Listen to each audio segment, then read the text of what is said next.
Hey guys, welcome back to my channel, and today we will be doing chapter number 3, and we have already done the first part of chapter number 3, that is where we covered the capital budgeting, the types, and where we considered as to what does a financial manager does and what are his goals and what is actually the capital budgeting decisions and what were the features of capital budgeting decisions, and finally what were the problems related to it. Once we actually discussed about the capital budgeting, we also talked about the types of capital budgeting decision that a finance manager has to take, right? Finally, as we know, the to us, funds that we actually have with us is limited. So we need to do the capital rationing. And what is the meaning of capital rationing? And what were the various assumptions that should be taken into consideration before finally doing a investment decision? Now, what was the procedure to make the decision and what needs to be considered while making a decision? Accounting profits and cash flow. We also discussed what were the problems if we take accounting profits instead of cash flows. So finally, now we will be starting with the topic 3, cash flows. So ये पूरा था एक recap. अगर आपने अभी तक मेरे channel को सब्सक्राइब नहीं किया है, go and subscribe to my channel first and then continue watching this particular video. Now अभी तक हमने डिसाइड किया कि यार अकाउंटिंग प्रॉफिट और कैश फ्लोज में कौन सा बेटर है, बताओ. Which one is better? The cash flows, right?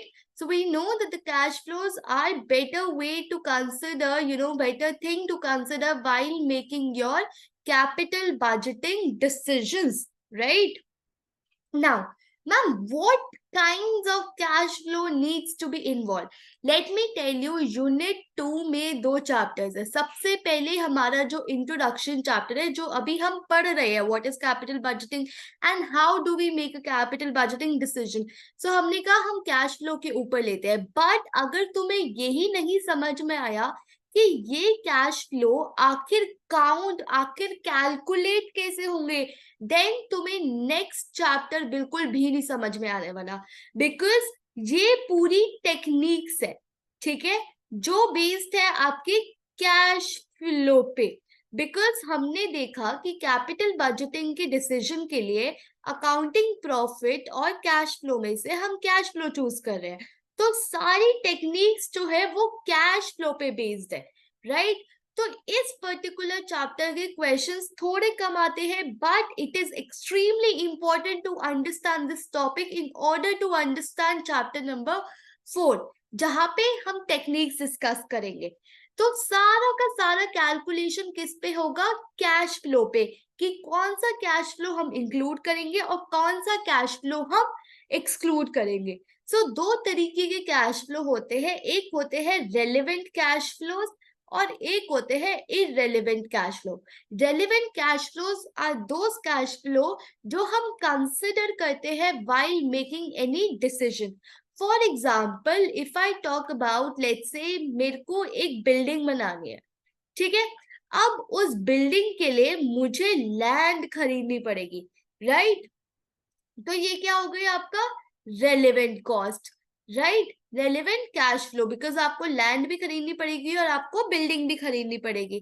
But let's say अब आपके पास ये लैंड ऑलरेडी थी, ठीक है, अब वो आइडल पड़ी थी, तो ये आपका इररेलेवेंट कैश फ्लो हो गया. बिकॉज ये आपके पास ऑलरेडी थी, ये आपके पास आइडल पड़ी थी, राइट? आपने कोई एक्स्ट्रा खर्चा नहीं करा है. So this is your sunk cost. So this will become irrelevant.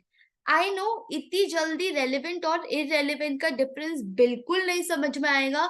But as we will go ahead with this particular video where we will be understanding the difference, different type of cash flows, then we will be looking at कि हम कौन से cash flows को relevant मानते हैं और कौन से को irrelevant मानते हैं. Okay? Now there are 3 kinds of cash flow जो एक कैपिटल बजटिंग या एक फाइनेंस मैनेजर को कंसिडर करना होता है. चलो इसका भी हम एक एग्जांपल लेते हैं, ठीक है. लेट्स से बोट कंपनी है, ठीक है. अब बोट कंपनी को अपना दुबई में सेटअप करना, ठीक है, ऑफिस सेटअप करना है, फैक्ट्री सेटअप करनी है, सब कुछ सेटअप करना है। तो सबसे पहले तो उसे वहां पे लैंड खरीदनी पड़ेगी, right? So that will be the initial cash flow, that will be the cash flow जो बिजनेस शुरू होने से पहले हम खर्च करते हैं in order to acquire some assets to run the business. फिर हमने लैंड सेटअप कर ली, बहुत ही सुंदर ऑफिस सेटअप कर लिया, बुर्ज खलीफा पे बिल्कुल हमारा ऑफिस धड़ाधड़ चले जा रहे हैं। अब उससे कुछ पैसा आएगा और कुछ पैसा जाएगा। तब कौन सा पैसा आएगा बेटे? सेल्स। जो भी आप बेचोगे प्रोडक्ट, उससे जो सेल्स होगी उससे पैसा आएगा, और ऑफ कोर्स बहुत तरीके से भी जाएगा भी, raw material, working capital, repairs, सब कुछ, और पैसा जाएगा भी। फाइनली अमन गुप्ता को अकल आती है, वो कहती है नहीं, मेरा देश महान, मैं तो ये बंद कर रहा हूँ पूरा ऑपरेशन एंड मैं इंडिया में वापस जा रहा हूँ। तो ये पूरा बंद करने के लिए जो उसे सेल प्राइस मिलेगा, that will be the terminal cash flow. तो ये हो गया आपका अमन गुप्ता की बात। अगर आप कोई मशीन की भी बात करते हो, एक कंपनी जब मशीन लाती है तो उसके ये 3 स्टेजेस ऑफ कैश फ्लो होते हैं, मशीन लाने के पैसे, फिर उसके रिपेयर्स, और फिर फाइनली जब हम उसे बेच देते हैं। ठीक है, तो हमें टाइप्स की जगह अगर मैं बोलूं stages of cash flow, that will also work. So this is the first stage, this is the second stage, and this is the final stage of a cash flow. I hope this was clear. Okay, अब हम एक एक stages को detail में पढ़ते हैं थोड़ा। Original cash flow, that was my initial cash flow, that was my first kind of cash flows जो मुझे करने पड़ते हैं, राइट? तो दया बहन की तरह लेट्स से हम भी कोई मशीन का आरती उतारे, आइए पधारिए। So first, what is the meaning of initial cash outflow? So बहुत ही साइजेबल कैश आउटफ्लो होता है, मतलब हम सिर्फ 1000 या 2000 रुपए नहीं खर्च करते, instead we spend lakhs and crores, so of course it is a considerable amount of money, it is a huge amount of money that is involved in the cash initial cash flows, easy to calculate. Now जो हमारे subsequent cash flows होते हैं, that are difficult to measure. Ma'am why it is difficult to measure? Because हमारी मशीन late से 10 साल चल रही है, तो अलग अलग स्टेजेस पे मुझे कितना पैसा रिसीव होगा, कितना पैसा जाएगा, ये कैलकुलेशन थोड़ा सा डिफिकल्ट बन जाता है due to 2 reasons. First of all, future is involve, तो मुझे नहीं पता जितने भी मैं प्रिडिक्शंस कर रही हूँ वो ठीक कर रही हूँ या नहीं। Secondly, time value of money, जो मैंने सेकेंड चैप्टर में समझाया, राइट? तो सब्सिक्वेंट कैश फ्लोज को मेजर करना थोड़ा सा मुश्किल है as compare to the initial cash outflows, because मुझे पता है जीरो पे खड़े होके मुझे एक मशीन खरीदनी है जो $1 लाख की है। ओके, सो ये बिगनिंग में ही इंकर हो रही है, मुझे पता है इसमें कोई अनसर्टेनिटी नहीं है, जितना बोल रहे हैं उतना हमें इन्वेस्ट करना पड़ेगा। Cash spend to acquire the asset, makes sense. Now what are the types of cash flows that are involved in the initial cash, initial stage? First of all is the installation cost. Let's say these costs are those costs which is necessary to bring the asset into working condition. मैंने क्या बोला?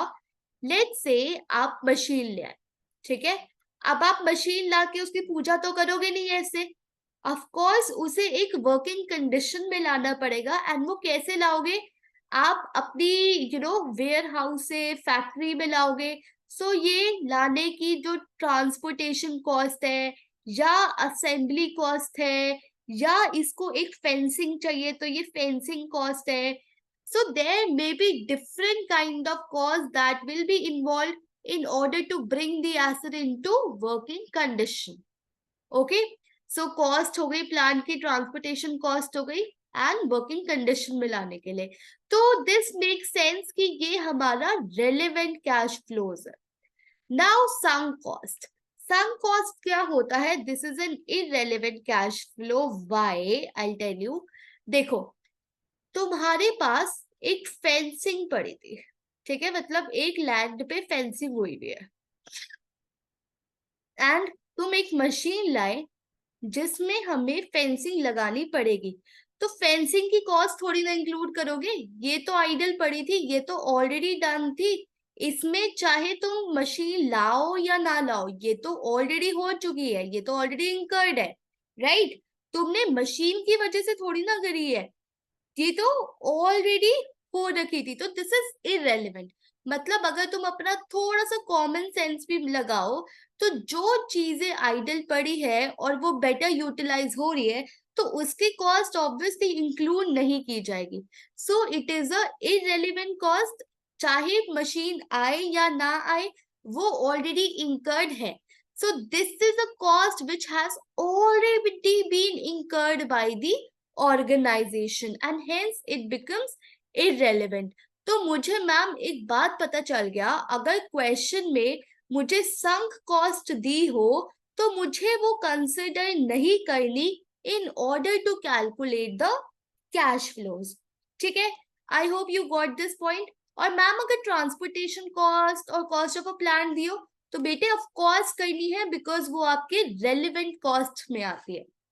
Now salvage value क्या होता है? Salvage value is nothing but the scrap value. Okay, तो let's say आपके पास पहले machine ए और बी थी, अब आप मशीन सी ला रहे हो, तो आपने कहा चलो इन दोनों को बेच देते हैं, बिकॉज इन दोनों का काम अब मशीन सी करेगी। तो जो इन दोनों की मशीन की स्क्रैप वैल्यू है, जितना बेच के आपको पैसा मिला, it is obviously the salvage value of existing asset. तो अब थोड़ा सा दिमाग लगाओ, थोड़ा सा पॉज करो वीडियो को एंड मुझे बताओ क्या ये रेलेवेंट कैश फ्लोज है या इररेलेवेंट है? This is a relevant cash flow. Can somebody tell me why this is a relevant cash flow? Because ma'am अगर आप सी मशीन नहीं लाते तो आप इन दोनों को नहीं बेचते। आप डिसीजन बना रहे हो इसलिए ये दोनों बेच रहे हो, ठीक है। सो इन दोनों को बेचने की is a relevant cost. Okay, so कोई भी कैश फ्लो जो आपके डिसीजन से इम्पैक्ट होगी, that will be your relevant cash flow. Literally ये रेलेवेंट और इररेलेवेंट कैश फ्लोज का कंसेप्ट बहुत ही मुश्किल है, मैं बहुत ही आसान तरीके से समझा रही हूँ। देयर आर मेनी ट्यूटर्स जो तुम्हें और कंफ्यूज कर देंगे। सो अगर नहीं समझ में आ रहा तो फिर से वीडियो देख लो, थोड़ा पॉज करके देखो, थोड़ा अपना दिमाग लगा के देखो, थोड़ा पेपर पेन पे लिख के देखो, ठीक है। Finally the opportunity cost. Opportunity cost is a cost जो हम पढ़ते ही आ रहे हैं क्लास 11 से। Opportunity cost is nothing but the cost of next best alternative forgot, right. Let's say आपके पास 1 लाख है, ठीक है। अब 1 लाख का आप बहुत कुछ कर सकते हो, ठीक है। और I will say let's say आपके पास एक हाउस है, ठीक है। अब आप इस हाउस को ऑफिस के लिए यूज कर रहे हो, ठीक है। So you made a decision कि ये ऑफिस के लिए यूज होगा, ठीक है। तो अब इसकी अपॉर्चुनिटी कॉस्ट क्या थी? आप इसे रेंट कर सकते थे और अपना रेंट बैठ के खा सकते थे, या आप इसे बेच सकते थे, राइट, या आप इसे कहीं और यूज कर सकते थे। लेट्स से आपकी वाइफ का कोई बिजनेस है तो वो यूज कर सकती थी। सो ये तीनों ऑप्शंस जो हो सकता था, that is an opportunity cost. And क्या ये रेलिवेंट है या नहीं है? थोड़ा सा दिमाग लगाओ again. Of course this is relevant. Why? Because अगर आप डिसीजन नहीं लेते ऑफिस यूज करने का, तो आप इनमें से कोई एक ऑप्शन पिक कर रहे होते, ठीक है। So that is why opportunity cost is also a relevant cash flow. Okay. The last is the additional working capital requirement. For example, अब आप मशीन ले आए, ठीक है। अब मशीन ले आए बेबी, आपको इन्वेंट्री भी लानी पड़ेगी, आपको उसे चलाने के लिए थोड़ा कैश भी रखना पड़ेगा। क्यों? कई मशीन खराब हो गई या लेबर उसके साथ जो एसोसिएटेड है।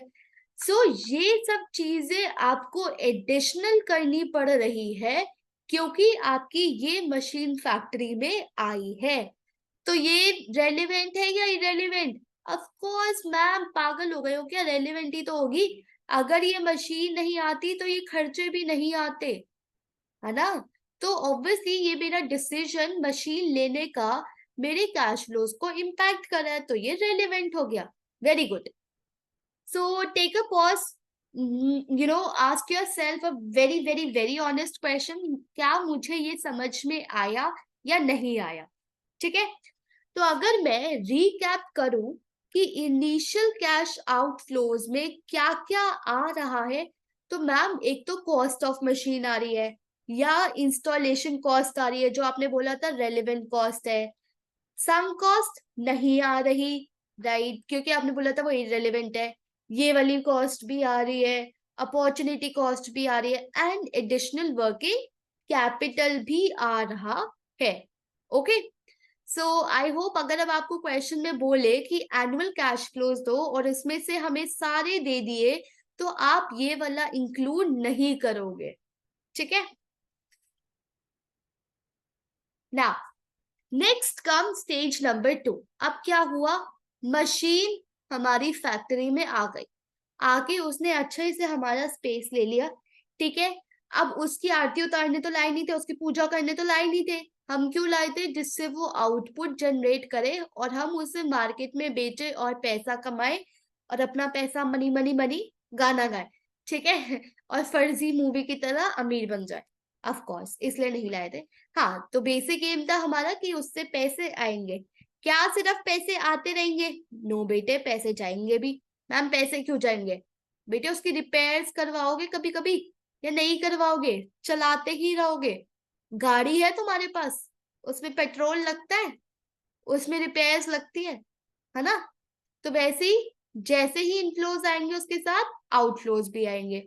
मैम ये तो बड़ा डिफिकल्ट नहीं है, मतलब कैलकुलेट करना, जैसे आप बोल रहे थे कि अगर एक मशीन की वैल्यू लाइफ 10 साल है, तो अब इसमें इसने कितने सेल्स किए, इसमें कितने, इसमें आउटपुट, इसमें आउटपुट.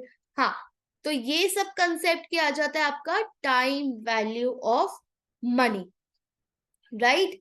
तो ये सब्सिक्वेंट क्या होते हैं आपके कैश फ्लो. तो ये सब इतनी चिंता मत करो टाइम वैल्यू ऑफ मनी की. क्यों? क्योंकि आपको ये सब गिवन होगा क्वेश्चन में. तो आपके क्वेश्चन में क्या होगा कि मशीन ने करी लेट्स से इतनी सेल्स, उसके ऊपर इतनी कॉस्ट थी, इतनी डेप्रिसिएशन था, और फिर आपका प्रॉफिट बिफोर टैक्स इतना आ गया, फिर आपने टैक्स पे करा, एंड फिर आपका प्रॉफिट आफ्टर टैक्स आ गया. तो आप बता दो मुझे कैश फ्लोज कितने हुए. तो कैश फ्लोज कितने हुए, इसे निकालते हैं profit before tax plus, sorry, profit after tax plus depreciation. Ma'am depreciation क्यों ऐड किया आपने कैश फ्लो निकालने के लिए? बिकॉज ये हमारा नॉन कैश एक्सपेंडिचर है. ओके. तो मैम और तरीके से भी तो निकाल सकते हो आप, मतलब आप वही कैश फ्लो माइनस कर दो जो हमने पैसे दिए. ठीक है. आप मतलब समझो, मतलब आप सेंस समझो, उसके पीछे का लॉजिक समझो. ठीक है. जितने पैसे आए माइनस कॉस्ट माइनस टैक्स, आप ये भी कर सकते हो, आंसर सेम आएगा. ओके. सो आपको सब्सिक्वेंट कैश फ्लो निकालना आना चाहिए. ओके. कि सब्सिक्वेंट कैश फ्लो निकालना थोड़ा सा आसान हो जाता है बिकॉज हमें लॉजिकली भी पता है कि हमने कौन सा खर्चा करा, कौन से पैसे उसमें दिए. ठीक है. Finally comes the terminal cash flow, that is the third stage of the cash flow which talks about कि finally हमें अलविदा कहना है अपनी मशीन को, तो उसके लिए लास्ट में कुछ पैसा आएगा which will be the scrap value, और हमने जो पैसा लगा रखा होगा वर्किंग कैपिटल में अब वो भी यूटिलाइज नहीं होगा, वो भी हमारे पास आएगा. So terminal cash flow is the last year cash flow, जब हम मशीन को फाइनली गुड बाय कह देते हैं. तो उसमें क्या क्या आएगा मैम, एक तो सेल वैल्यू आ जाएगी और कुछ वर्किंग कैपिटल जो आपने रिलीज करी होगी वो भी इसमें आ जाएगी. Fine. Now this was the approach of the cash flows, मतलब हम total total total cash flows consider कर रहे थे. Now comes with the fact हम एक और अप्रोच फॉलो कर सकते हैं. Okay. The second is your incremental cash flows. ये हमारी सेकेंड अप्रोच है. मैम मुझे ना total total total cash flow नहीं कंसिडर करते, मुझे सिर्फ वो ही कैश फ्लोज देखने हैं जिससे हमें फर्क पड़ा। For example machine, let's say आप पहले 1 लाख यूनिट बना रहे थे, अब इस मशीन के आने के बाद आप 1.5 लाख यूनिट बना रहे हो। जो आप पहले मुझे अप्रोच पढ़ा रहे थे उसके अकॉर्डिंग आप पूरा 1.5 लाख पे सब कुछ करके कैलकुलेशन करके कैश फ्लो निकाल दोगे। मैम नहीं, मुझे ये नहीं चाहिए। आप मुझे बताओ मुझे फायदा कितना हुआ। तो बेटे फायदा तो सिर्फ 50,000 यूनिट का हुआ, इसके ऊपर कैश फ्लो निकाल लो। तो ये आपका हो गया इंक्रीमेंटल कैश फ्लो, मतलब एडिशनल कैश फ्लो। क्या खर्चा उससे फायदा हुआ और क्या नुकसान उससे हुआ। Okay, so that is the incremental cash flow. 3 approaches होती है इंक्रीमेंटल कैश फ्लो में। The first is stand alone prices. आप रन कर रहे हो अदानी का बिजनेस, ठीक है। अदानी का बिजनेस एज अ ह्यूज कितना बड़ा है, राइट। तो आप क्या करो, आप पर्टिकुलर उस प्रोजेक्ट की बात करो, आप इतने बड़े फर्म की बात मत करो, आप सिर्फ उस प्रोजेक्ट का कॉस्ट बेनिफिट देखो, उसके अकेले क्या फायदे हैं और अकेले क्या नुकसान है। सेकेंड अप्रोच इज द को एग्जिस्टेंस विद द प्रपोजल। देखो ये होते हैं कई बार कुछ प्रोजेक्ट्स ऐसे होते हैं जो तभी होते हैं जब हम दूसरी कॉस्टिंग करें। मैम एग्जाम्पल दो, समझ में नहीं आ रहा। देखो क्या होता है, लेट्स से एक एबीसी कंपनी है, वो 2 प्रोजेक्ट इवेल्युएट कर रही है, project X and project Y. ठीक है, 2 प्रोजेक्ट्स है, project X and project Y. Project X को एक रिपेयर चाहिए जो 1 लाख रुपए की है at the end of the 5th year, और वाई को चाहिए एक एनुअल सर्विस, मतलब हर साल एक 25,000 का खर्चा चाहिए। ठीक है, तो तुम कहोगे कि repair cost of 1 lakh rupees is relevant for the project x only, right. और ये सब किसके लिए रेलिवेंट है, वाई के लिए। Now the repair cost is not required. अगर हमें ये 25,000 का खर्चा हम ना करें, राइट, अगर ये इम्प्लीमेंट ना हो तो हमारा ये एक्सपी इन्वॉल्व नहीं होगा, right. Repair cost is not required if project Y is implemented and the service. देखो अगर तुम एक्स कॉस्ट एक्स प्रोजेक्ट ले लेते हो तो तुम्हारे ये वाले पैसे बच जाएंगे, और अगर तुम ये वाला प्रोजेक्ट ले लेते हो तो तुम्हारे ये वाले पैसे बच जाएंगे, राइट। सो को existence with the project, that is एक प्रोजेक्ट जब भी अपीयर अगर एक्स लेते हो तो वाई वाला खर्चा बचेगा, और अगर वाई लेते हो तो एक्स वाला खर्चा बचेगा। ओके, सो अगर हम वो वाला प्रोजेक्ट ले रहे हैं वो ही वाले कैश फ्लो एग्जिस्ट करेंगे। एलोकेटेड ओवरहेड कॉस्ट जो हमारे प्रोडक्ट से डायरेक्टली रिलेट नहीं होती बट चाहिए होती है in order to run the whole project. For example admin cost, ठीक है। एडमिन कॉस्ट ऑब्वियसली एक इंक्रीमेंटल कॉस्ट है जो तुम्हें अंडरटेक करनी पड़ेगी अगर तुम नया प्रोजेक्ट ले रहे हो। तो ये डायरेक्टली प्रोडक्ट से रिलेटेड नहीं है बट ये इनडायरेक्टली रिलेटेड है। ओके, नाउ मैम एक तो हो गया रेलेवेंट कैश फ्लो, एक हो गया इररेलेवेंट कैश फ्लो, एक आपने ये टोटल अप्रोच बताई थी और आपने एक इंक्रीमेंटल अप्रोच बताई थी जिसमें 3 मेथड्स थे। अब और भी कुछ बचा है क्या, पागल हो गए हो आप। हाँ बेटे लास्ट टॉपिक है। तो अदर कैश फ्लोज भी होते हैं, फॉर एग्जाम्पल टैक्सेशन। अब तुमने कोई प्रोजेक्ट लिया, ठीक है, तो मैम कौन सा कैश फ्लो कंसिडर करेंगे, कौन सा प्रॉफिट कंसिडर करेंगे, प्रॉफिट आफ्टर टैक्स या बिफोर टैक्स। ठीक है, तो हम हमेशा करेंगे प्रॉफिट आफ्टर टैक्स। तो प्रॉफिट आफ्टर टैक्स में हम सारे नॉन कैश एक्सपेंडिचर इंक्लूड कर देंगे। मैम डेप्रिसिएशन, डेप्रिसिएशन प्रॉफिट्स को कम करता है, तो डेप्रिसिएशन हम ऐड बैक करते हैं because this is a non cash expenditure. Finally ma'am जरूरी नहीं है, चलो ये थोड़ा डीप डाउन करते हैं, ठीक है, ये थोड़ा इंटरेस्टिंग है, सुनो मेरी बात। तुम्हें चाहिए 1 लाख रुपए मशीन के लिए, तुम्हारे पास 2 चॉइस है, या तो तुम डेट से लेके आओ या इक्विटी से लेके आओ, राइट। डेट वाले को देना पड़ेगा इंटरेस्ट, इसे देना पड़ेगा डिविडेंड, राइट। मैम क्या इंटरेस्ट और डिविडेंड भी कंसिडर होंगे जब हम कैश फ्लोज कैलकुलेट कर रहे होंगे? The answer is no. Tell me why. This is a homework for you. Just tell me why this will not be included. Hint देती हूँ, मैं नेक्स्ट वीडियो में आंसर बताऊंगी. हिंट इज, हम chapter 2 में कर चुके हैं. एक परसेंटेज आता है, वो क्या है और वो इंटरेस्ट और डिविडेंड से कैसे रिलेटेड है. Okay, so the answer is no. You need to tell me why. Okay, so this is a short homework for you. Now let's do some questions because ma'am theory theory theory करके FM pass नहीं होगा. हमें क्या चाहिए? Questions की practice. अब पहले ना इसकी रिक्वायरमेंट पढ़ा करो, जब जाके क्वेश्चन सॉल्व किया करो. सो अगर मैं देखूं, find out the yearly cash flows निकालना है मुझे, ठीक है? तो मैंने बताया था कि एनुअल कैश फ्लोज निकालने को आएगा, और ये सारे एनुअल कैश फ्लो की कैलकुलेशन चैप्टर 4 में काम आएगी. ठीक है, तो इसका कैश फ्लो कैसे निकलेगा? मैंने क्या बोला था, या तो पीएटी में डेप्रिसिएशन ऐड कर दो, राइट? सो यही मेथड फॉलो करते हैं. पहले पीएटी निकालते हैं. पीएटी कैसे निकलता है? सेल्स. सेल्स कितनी हो रही है? 175,000. नहीं, हमें सेल्स नहीं दी हुई, हमें सीधा का सीधा पीबीआईटी ही दिया हुआ है. Very good.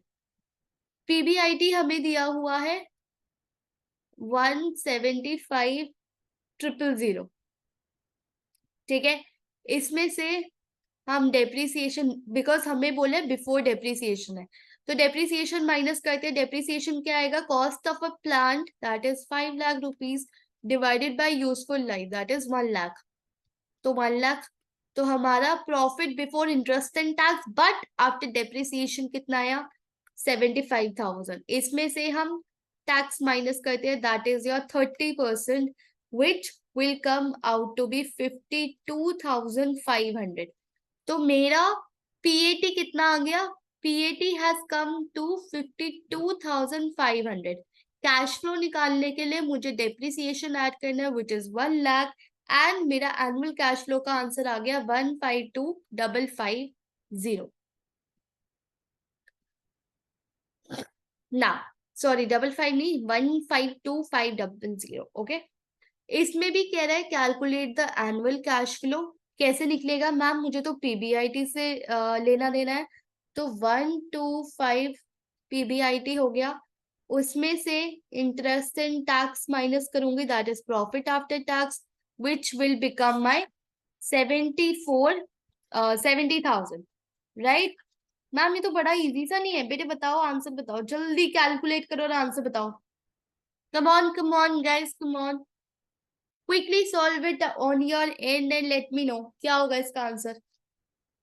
मैंने बोला था हमें क्या चाहिए? PAT plus depreciation. मुझे क्या दिया हुआ है? PAT, right?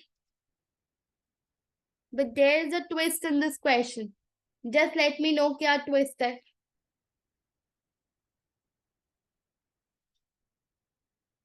Come on, guys. I am waiting for your answers.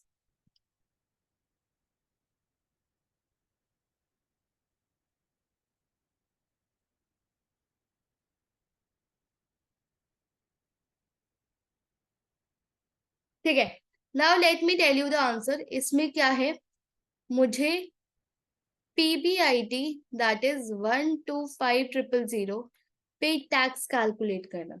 ठीक है, विच इज 30%. इन्होंने इंटरेस्ट भी माइनस कर दिया. ओके, तो मैं क्या करूंगी? 30, इसके अकॉर्डिंग मेरा हो जाएगा 37,500, विच विल बी 87,500.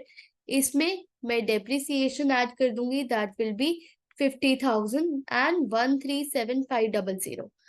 मैं अब क्वेश्चन आएंगे मेरे कमेंट सेक्शन में. देखो मैं बताती हूँ क्या क्या क्वेश्चन आएंगे. मैं पहले ही सॉल्व कर देती हूँ जिससे पहले तुम लिखो.